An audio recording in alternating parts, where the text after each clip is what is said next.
Hello students, good morning to everyone. Welcome to the today's class. Today we'll discuss the philosophy of the Constitution. So before going into the topic, I would like to remind you one thing. Please pay enough attention to understand this topic because if you understand the philosophy of Constitution, it will be a cakewalk for you to understand the entire Constitution, the entire 395 articles of the Indian Constitution, because the foundation to understand the Indian Constitution will be laid by this chapter. So if you have any doubts, please don't feel shy. You can ask me in between the discussion. I would love to answer your questions. I think you got the point. So let us come to the discussion. So, dear students, as far as the philosophy of the Constitution is concerned, we have to question one thing. What is the meaning of philosophy? So, philosophy means the study of fundamental nature of a knowledge is called as philosophy. So, the study of fundamental nature of knowledge is called philosophy. So, apply this to the philosophy of Constitution. So, the study of fundamental nature of the Constitution is called as philosophy of the Constitution. You may have a doubt. How to study the fundamental nature? What is fundamental nature? Here, fundamental nature means it includes what is the need to adopt Constitution, what kind of Constitution we have given ourselves, and what are the objectives we hope to achieve, and does these objectives have a moral content? What are the strengths, limitations and weaknesses of the Constitution? So all these questions are covered under the fundamental nature. So the answers for these questions gives us the information about the philosophy of Indian Constitution. I think you got the point. So before studying the basic nature of the Constitution or philosophy of the Constitution, I would like to shed light on what is Constitution and what are its functions. So, as far as the definition of the Constitution is concerned, Constitution is a document which comprises rules and regulations regarding how to establish a government, how to perform governance, and it also comprises the rights of the government and the rights of the people. In simple words, Constitution is a document of rules and regulations. So this is the definition of Constitution. Then the next question is, what is the purpose of Constitution? Every one of you should know this. Here we are living in a society. So society is nothing but a group of communities or a group of people living together and who are maintaining relationships among them is called as a society. If you take Indian society is known for multiple diversities. We have different religions, different languages, different cultures, traditions and customs. Amidst of this huge diversity, the decision making process is very difficult because due to different cultures, there will be different mindsets and different tastes. Obviously, there will be conflict when the decisions are being implemented or when decisions are taken. Therefore, the Constitution specifies or Constitution mentions who has to take the decisions and who has to follow those decisions. So in this way, Constitution plays a major role in establishing order in the society. And of course, constitutions across the globe gives decision making powers to the government. As we discussed in our previous lectures, if the decision making power is given to the people, such type of governments are called as democratic governments. As far as the government of India is concerned, we are democratic form of government. in our country we follow indirect democracy, meaning people don't involve directly in decision making process. We elect representatives to the legislature on behalf of us to take the decisions. So that's why our democracy is called as indirect democracy. So in this way, constitution plays a major role in establishing a law-based governance or rule-based order. So dear students, I think you understood the meaning of constitution and the meaning of philosophy of the constitution. So let me explain the few more important functions of the constitution. They are constitution restrict the exercise of power. What is the meaning of restricting the exercise of power? As I said, constitution fixes the domain of the government or the jurisdiction of the government, meaning constitution sets the rules and regulations, or constitution sets the boundaries in which the government has to perform its tasks. Other way around, the government cannot infringe the rights of the people, meaning the government cannot violate the rights of the people. For example, if you take fundamental rights are nothing but the basic rights which are necessary for the overall development of the people. And of course, if the government violates the fundamental rights, then under Article 32 of the Indian Constitution, we can move to the Supreme Court as well as High Court to enforce our fundamental rights.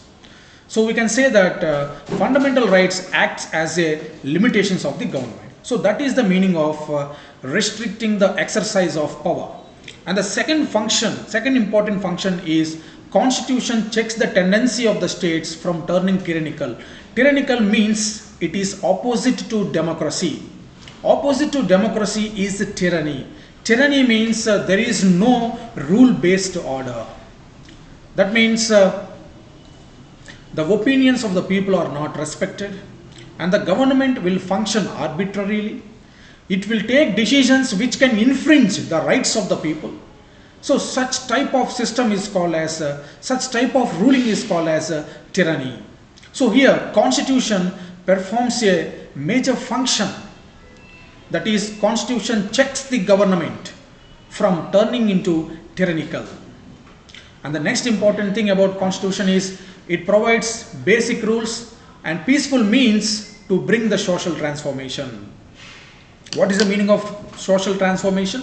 Social transformation means bringing changes in the society, making a society more just, making a society more equal is called as social transformation. So in this way, constitution performs many important functions. And also constitution was designed to break the shackles of traditional social hierarchies to ensure equality and justice. What are traditional social hierarchies? Social hierarchy means some sections of the society based on caste are dominating the remaining sections who are considered as lower castes in the caste system of Indian society. So there are different types of social hierarchies, and the constitution ensures that there should be no social hierarchies, and it ensures equality and justice. And the constitution exists not only to limit powers of the governments but to empower those who traditionally have been deprived. And of course, Indian society is known for many discriminations. Since time immemorial, few sections of the Indian society have been deprived of many opportunities. They have been discriminated based on caste and they have been discriminated based on religion. Therefore, to empower all the deprived sections of the Indian society, the constitution protects their rights. So dear students, I hope you have understood the significance of the constitution and the functions of the constitution, and also the definition of a philosophy of constitution. So therefore, let me explain, or let me go to the political philosophy of our constitution. So before going to this, I would like to define the meaning of political philosophy. What is political philosophy? Political philosophy means it is the study of fundamental questions about the state, government, politics, etc. Fundamental questions means what is state, what is its purpose, what is the objective of state. So if you ask such type of questions, then that is called as study of fundamental nature. So political philosophy of our constitution means the study of the basic nature of our constitution. And as far as defining the nature of our constitution is concerned, it is very difficult to define our constitution or to describe the nature of our constitution in a single sentence or in a single word, because our constitution comprises many colors. So it is very difficult to describe it. So in general, constitution, the basic nature of constitution is described as our constitution is liberal, democratic, egalitarian, secular and federal, open to community values, sensitive to the needs of the religions and linguistic minorities, as well as historically disadvantaged groups, and committed to building a common national identity. So this is the basic nature of our constitution. So what is the basic or fundamental nature of our constitution? Our constitution is liberal, democratic, egalitarian, secular and federal, open to community values, sensitive to the needs of religious and linguistic minorities, as well as historically disadvantaged groups. So this is the broad definition of our Indian constitution. This is the nature of our Indian constitution. I think you understood, my dear students. Do you have any doubts? If you can ask. Okay, all right. I think you have got clarity on philosophy of constitution. Yes, very good. Now we will try to elaborate the meaning of each and every word that is mentioned in the basic nature of Indian constitution.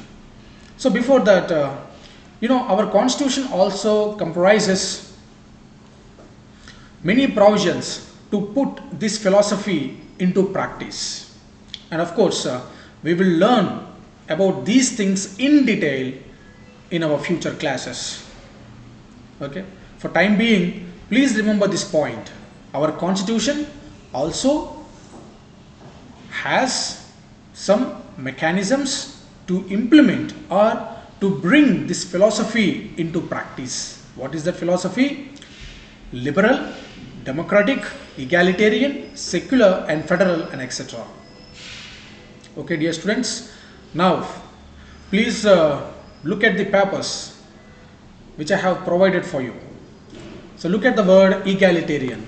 Here, egalitarian means believing in the principle that all people are equal and deserve equal rights and opportunities. So that is the meaning of egalitarian or egalitarianism.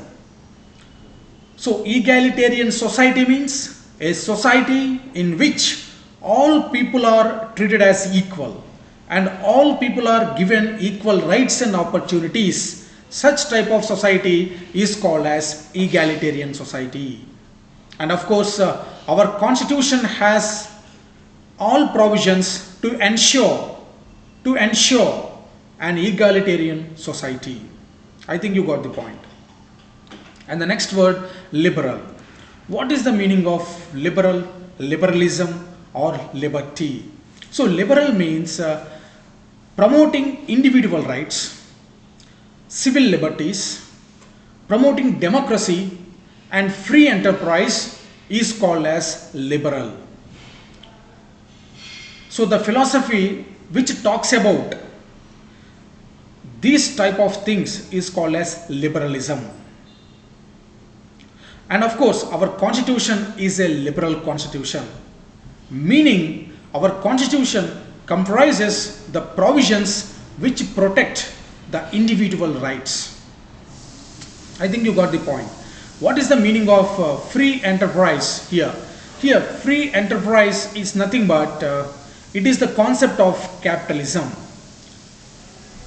I think, dear students, I think you have known this topic, right? Because in my economy lectures, I deliberated about the meaning of capitalism, socialism, communism, etc. Right? Yes, very good. So let me explain again the meaning of capitalism.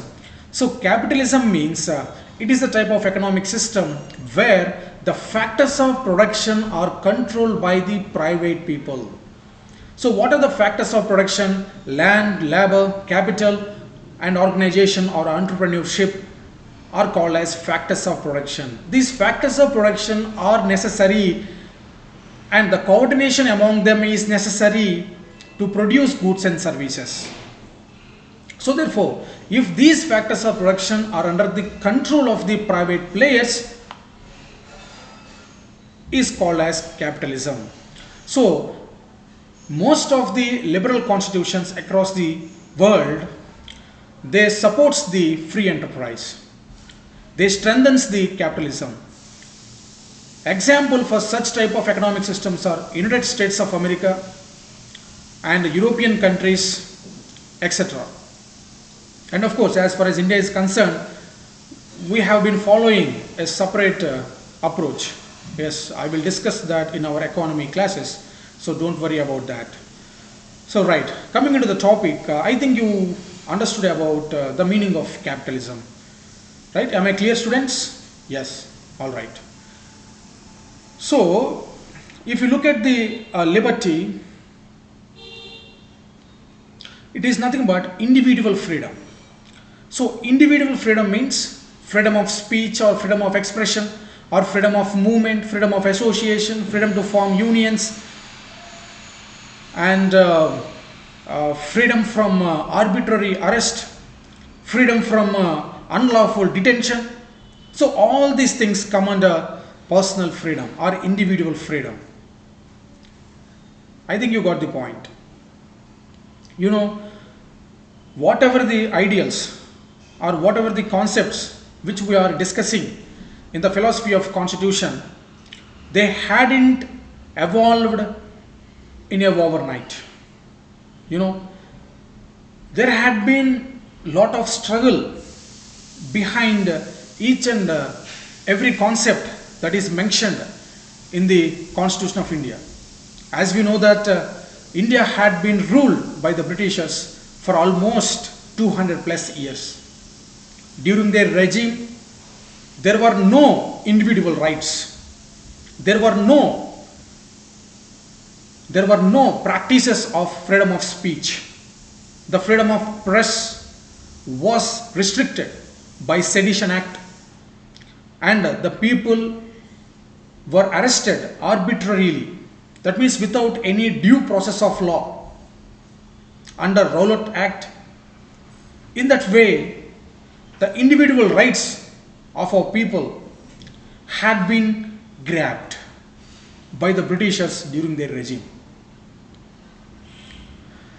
So throughout national movement, throughout freedom struggle, our leaders had fought for the individual rights and individual freedoms. Therefore, our constitution makers had carried the same ideology, the same objectives of our national movement into our constitution. And of course, there is a wide acceptance or national consensus on adopting these objectives as a philosophy of constitution, that is individual freedom or liberty, etc.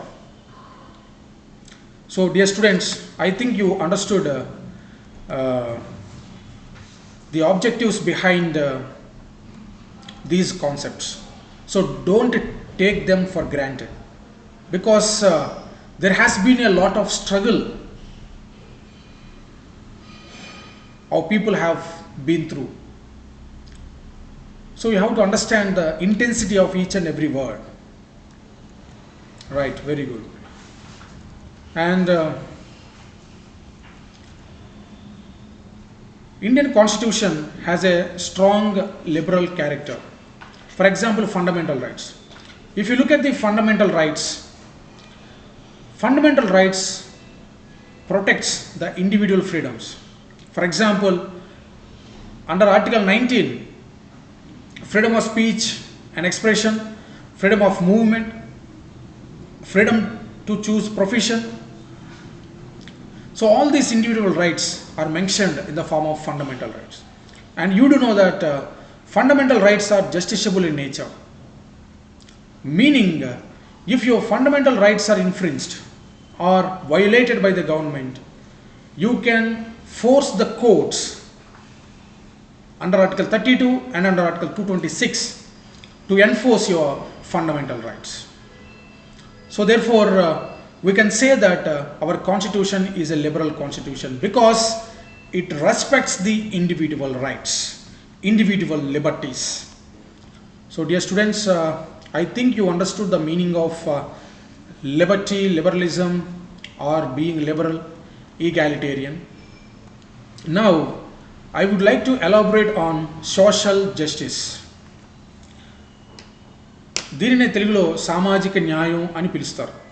You know, social justice, this word has been the buzzing word among the politicians. Whenever general elections are announced, the political parties switch on to this word called social justice. They always make huge promises, lofty promises, and of course some promises are not practical and they cannot be implemented. However, to woo the voters, to grab the attention of voters, politicians try to persuade by using this word called social justice. So dear students, let me explain what is the meaning of social justice. You know, social justice means fair distribution of wealth, fair distribution of opportunities and privileges within a society is called as a social justice. I think you got the point. And the another thing is there is a connection between individual rights and social justice, or there is a connection between liberalism and social justice, because liberalism and social justice has some contrast in between the two, because liberalism always supports individual rights and individual growth, whereas social justice always supports collective growth. And okay, I would like to give few deliberations on Western liberalism and Indian liberalism. So there is a lot of difference between Western liberalism and Indian liberalism.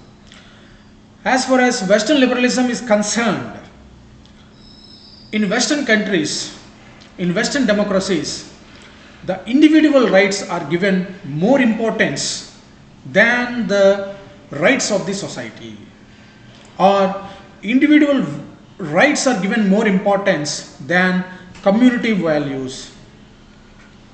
That's why they promote capitalism. That's why most of the governments in the Western countries confine themselves to regulate only law and order.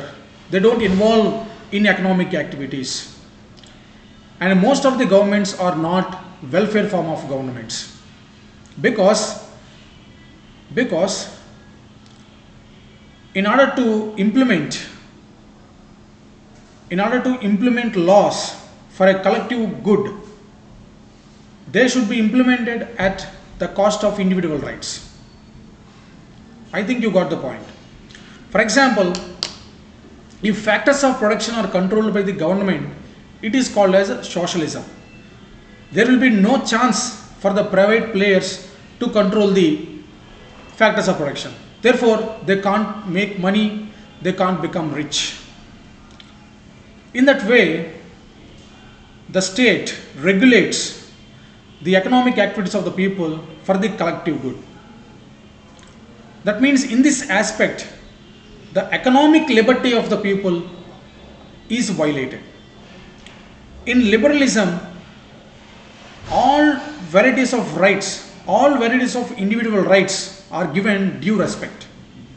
Meaning, government will not involve, or the involvement of the government is restricted to certain limits. So that is the concept of Western liberalism. Are you able to follow? Right. Whereas in India, there is second variety of liberalism.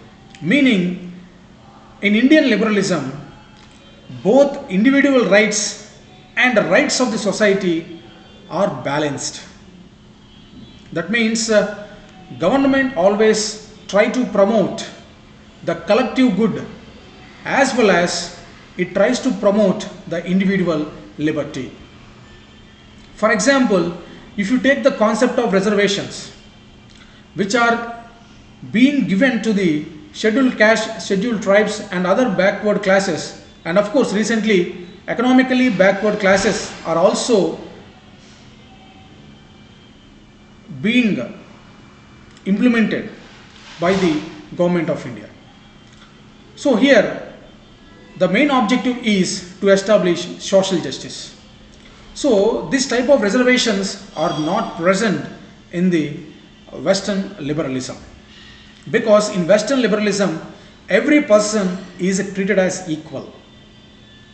The state will not show any discrimination on any ground.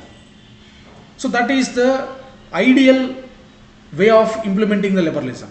Whereas in India, we don't implement the Western concept of liberalism, because our constitution makers identified that mere mentioning equality or mere giving right to equality would not establish an equal and just society, because some sections of the Indian society have been deprived of many rights and they have been deprived of many opportunities. So mere giving or mere mentioning right to equality will not establish equality in the Indian society. Therefore, our founding fathers have given some provisions under Article 15 and under Article 16, as well as in Part 16 of the Indian Constitution, regarding the upliftment of deprived sections of the society. I think, dear students, you got the point. Liberalism only focuses on, in simple words, make it simple, liberalism only focuses on individual growth. Social justice means collective growth. So what is the Western model of liberalism? More focus or more emphasis on individual rights. Whereas if you take Indian concept of liberalism, in Indian concept of liberalism, there is a spirit of social justice in India's liberalism. Meaning, in India, both individual rights and the rights of the society for collective good are recognized and acknowledged. I hope you understood the meaning of the social justice and the Indian concept of liberalism. Do you have any doubts? If you have, you can ask. Reservations. Yes. Isn't that a way of inequality? Does that impose some inequality? So, okay. So your question is, do reservations impose any inequality in the Indian society? Yes. See, here the point is, the purpose of reservations itself is to remove inequality. Yes. We do know that our Indian society, in our society, there are many practices that discriminate some sections of the Indian society who are called as Dalits. who are not part of this Varna system. Since time immemorial, they have been deprived of resources and opportunities. Because of that, they are socially, economically, educationally, and politically backward. And of course, this situation has been identified and acknowledged by our constitution makers, our founding fathers. Therefore, in order to provide them fair opportunities, in order to ensure social justice, these sections have been given reservations. The purpose of reservations is not to escalate the inequality. The purpose of reservations is to create a level playing field, is to give equal opportunities, is to ensure equal opportunities for all the sections of the society. So, did you get the point? Did you get the point? Now that many of the price sections, they're getting government jobs and all. And of course, okay, I understood your point. Yes, of course, I do agree that the people who are having reservations, they got the government jobs and they are doing well. But the point is, the proportion of rich people, or the proportion of educated people in scheduled castes and scheduled tribes are less compared to the proportion of rich and educated people in upper sections of the society. That means there is a long journey to travel to establish equality in Indian society. So do you have any questions? Okay, right. So therefore, as I am discussing, these reservations are playing a major role in ensuring equality of opportunity and social justice. And of course, the reservations are provided for scheduled caste and scheduled tribes in educational institutions, in government employment, and in legislatures. For example, in the parliament and the state legislative assemblies, some seats are reserved based on the proportion of population of scheduled caste and scheduled tribes, in order to ensure the fair representation of these people in the legislature. So I think you got the point. So right.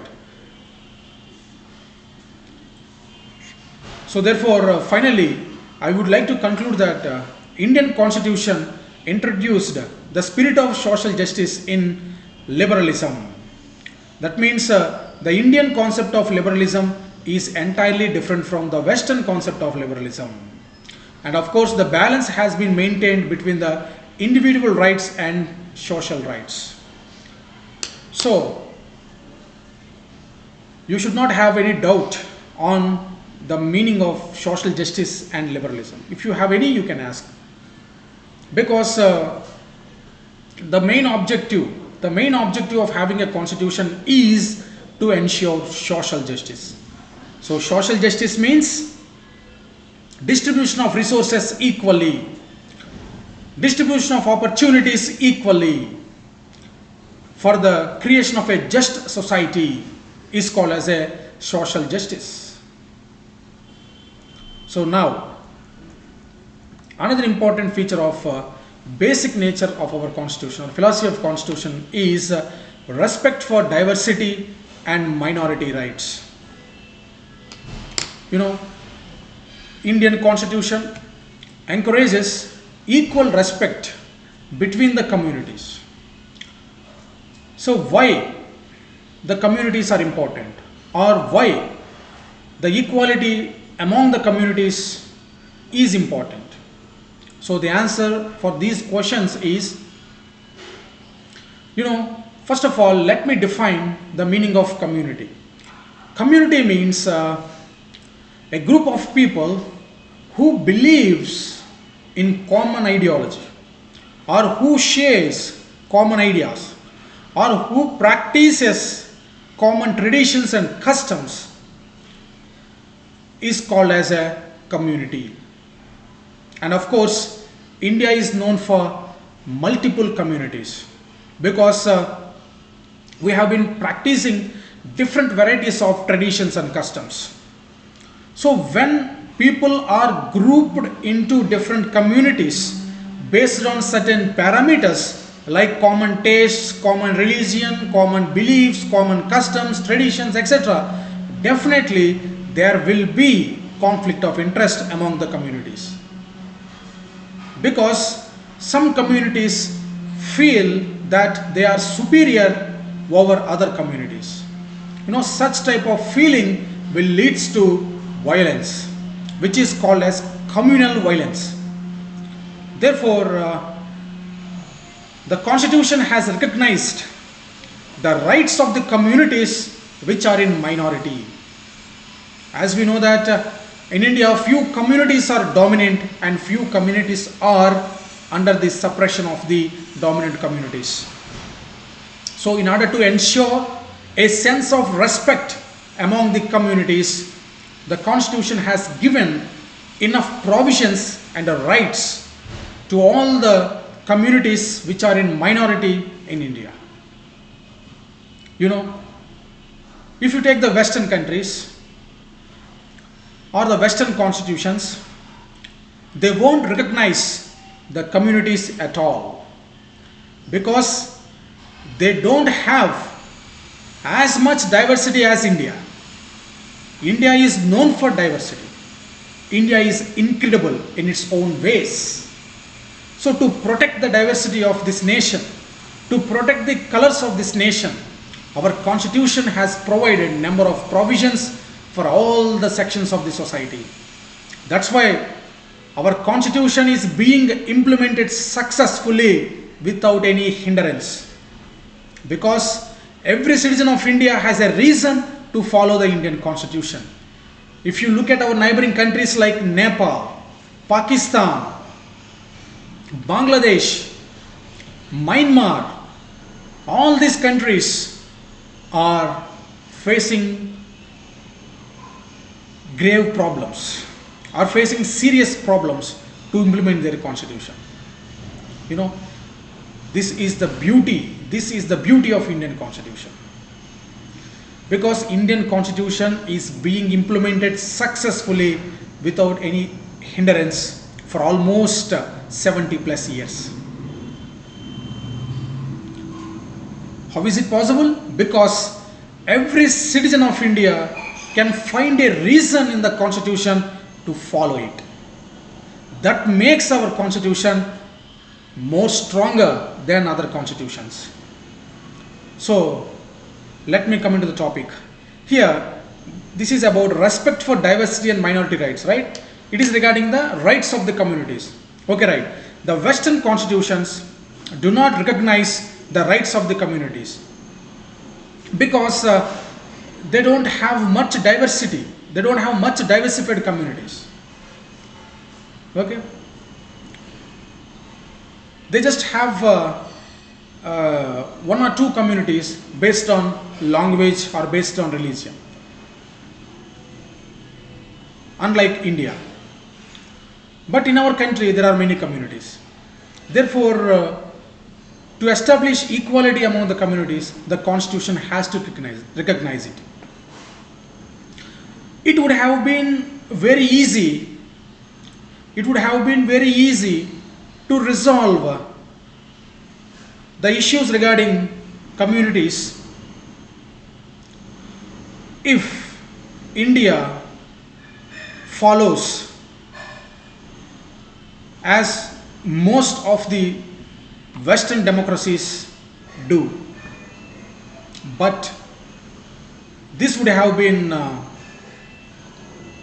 troublemaking thing because a diversified country like India, or in a diversified country like India, maintaining balance between the communities is very difficult. So therefore, the constitution has recognized the rights of the religious communities to establish and run their own educational institutions. For example, Article 29 and Article 30 under Part 3 of the Indian Constitution, that is fundamental rights, the minorities are given particularly to establish educational institutions to promote their cultural and traditions. And of course, the government also provides some financial support for the minority communities. So dear students, we have completed 50% of our discussion regarding the philosophy of Indian Constitution. So my humble request to every one of you is, if you have any doubts, please let me know. Please let me know. And also, dear viewers, if you have any doubts, please post them on the comment box. And as much as possible, I will try to answer all your questions. As this is my beginning in YouTube lecture series, so please bear me for a few more videos. After that, I will improve my content to reach your expectations, because as I am new to this field, you may feel a little bit uncomfort in my discussions. Okay, if you feel so, please pardon me for a few more videos. I will try to reach your expectations. So if you have any doubts, please please mail me. I will give my mail ID in the description box. So please send me your email.